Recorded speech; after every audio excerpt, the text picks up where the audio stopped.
Good morning. Uh, I'm Joe Bandel. Welcome to Deadly Days, Tales of Dark Fantasy. This is a continuation of my own book, Anarchist Night Apprentice, Chapter 12, Whispers of Division. Since these chapters are fairly long, I'm going to just kind of dive right into it. Um, Wayne and Shar were still working on their base camp elsewhere and making good progress, their efforts filtering back through clan chatter. They invited Tobal to stop by if he was ever in the neighborhood and gave him directions. Their warmth a welcome contrast. At least they were not mad at him.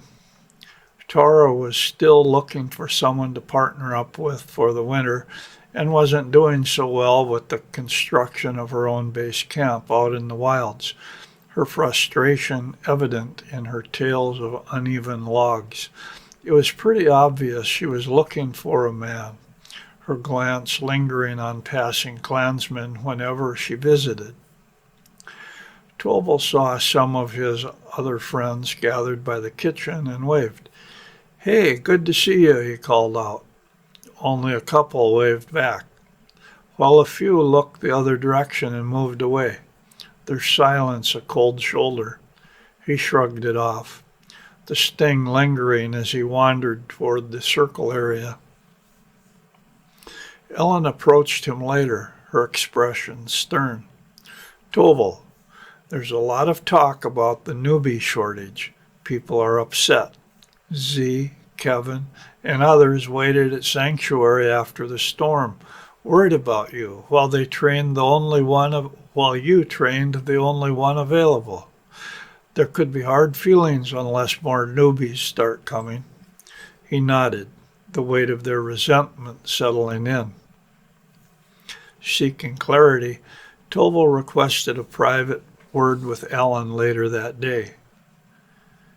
They stepped aside near a quiet grove, the rustle of leaves overhead.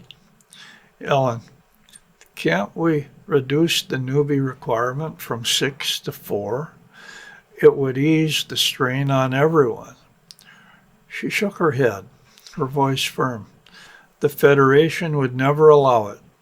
Most trainees who complete the Sanctuary program are recruited by them, especially those with a strong link to the Lord and Lady. 6 is needed to anchor mastery deeply at the soul level, forging a soul-deep bond." She paused, then added, "Will you join the small meditation group tomorrow morning? We're focusing on a special realm." He agreed, curiosity piqued despite the tension. The initiation ceremony began that evening under a rare blue moon, a second full moon gracing the month, a phenomenon occurring once a year. Tobal stood in the circle waiting for the ritual to unfold, the air thick with anticipation over Fiona's quick prep. As the hoodwink was placed, she tensed, her hand twitching toward her knife, a reflex from her past. Rafe, newly minted as a journeyman, stepped forward, his calm voice steadying her. "Easy now. You're safe here." The drums beat a deep rhythm, and Tobal felt the power grow, sensing the Lord and Lady's presence with his inner eye. Their energy carried an angry tinge, unlike his own initiation, a discord that unsettled him. Fiona stood proudly through the jostling dancers, her tunic cut high, revealing glimpses in the firelight. And Tobal watched from the circle, his responsibility a quiet focus. After the ceremony, as the clan mingled under the blue moon's glow, Becca approached Tobal near the fire, her red hair catching the light. She stood silently, head bowed, tears in her eyes.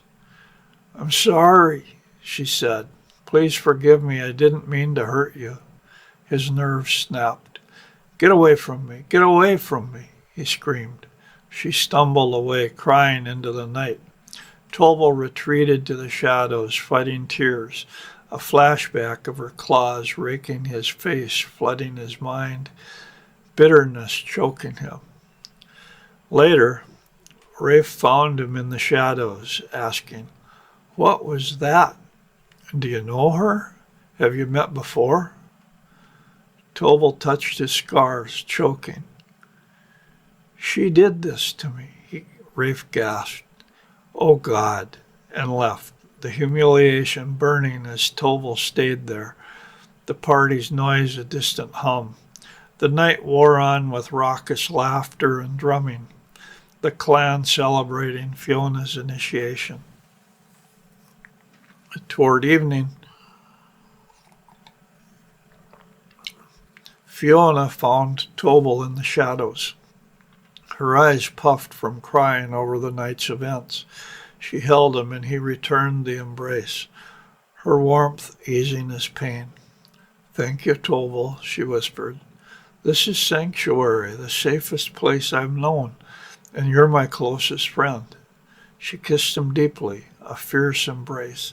She then invited him to travel with her to sanctuary for some more newbies, but he demurred, needing to stay for the meditation group meeting.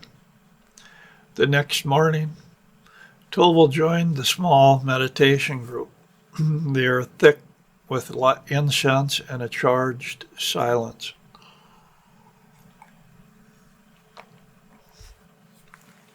Ellen led, her voice resonant. "The Lord and Lady guide us through Yggdrasil, the great tree of realms.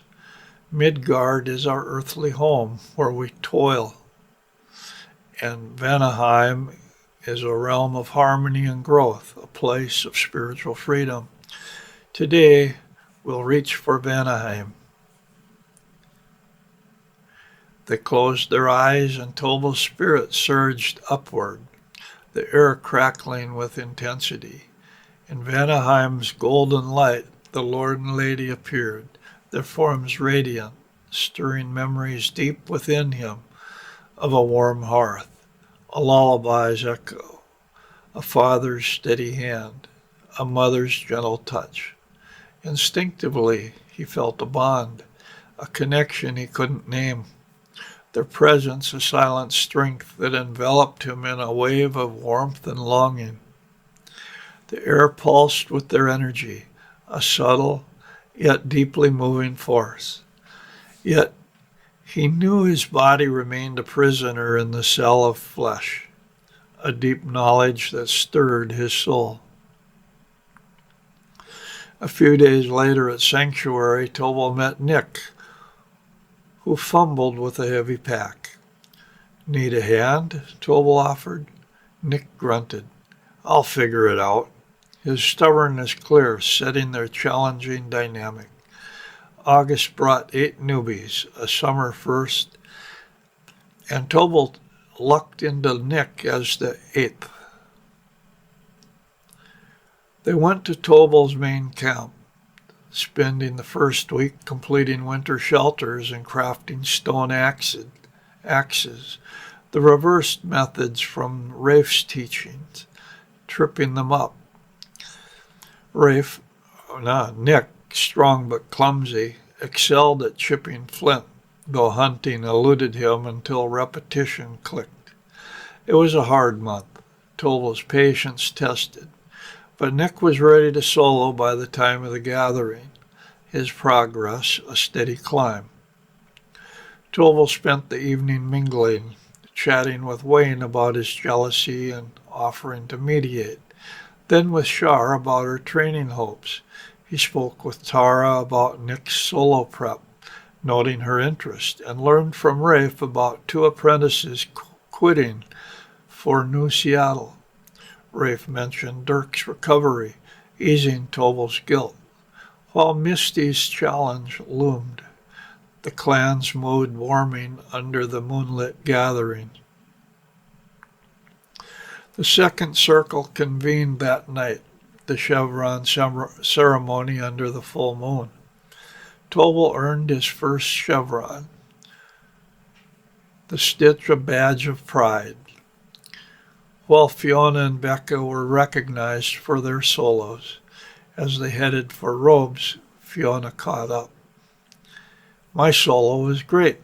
I found a spot east of your lake and passed the stream. Started my camp, stopped by. She marked his map, 10 miles in rough terrain. Show me the way, he asked. She smiled. Anytime, but I'm training a newbie before winter. They hugged, and she once more asked if he wanted to travel with them to Sanctuary. But he said he needed to stay for the meditation group meeting. After the second circle, Rafe caught up to him, his black journeyman outfit crisp. They exchanged stories, and Tobal said, my camp was torched. 3 people did it. Then Fiona and I found a village, an old camp with a mass grave. Air sleds buzzed us, no waves. It felt haunted. Rafe nodded. I'll ask around. Seen others mention non-medic air sleds lately. Might be something. He then shared clan news. Fewer at Circle. Romantic splits. A new gathering spot rumor. Ox had complained about the knife threat, leading to first come, first served at Sanctuary. But Fiona's under 28-day training raised eyebrows. Her case was the exception, a concern among some. Rafe added, Fiona can handle herself, though. The next morning, Tobal attended the second meditation group, the air heavy with anticipation. Ellen guided them again, her voice steady. We return to Vanaheim, seeking its harmony to strengthen our spirits. They closed their eyes, and a powerful surge lifted Tobal's spirit, the air thrumming with energy. In Vanaheim's golden expanse, the Lord and Lady appeared, their presence vast and luminous. Tobal felt a pull, his spirit soaring alongside the group in an astral projection, ethereal form gliding over fields of light, the realm's peace contrasting their earthly bonds. The Lord and Lady's silent gaze seemed to guide them, a shared strength flowing through the group. Returning, Tobal's body trembled, the experience vivid. Afterward, Ellen asked, What did you feel?